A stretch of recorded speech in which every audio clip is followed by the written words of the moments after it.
How to check followers on private Instagram account. Let's get started.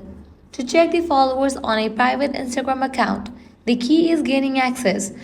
But here's the catch. You won't be able to see the followers or following list until they approve your follow request. Private accounts are designed to keep their content and connection visible only to people they trust. To start, send a follow request.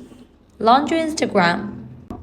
Now at the bottom you'll see the search icon, click on that. At the top you're gonna see the search box. Now go ahead and search for the profile whose follower or following list you wanna see.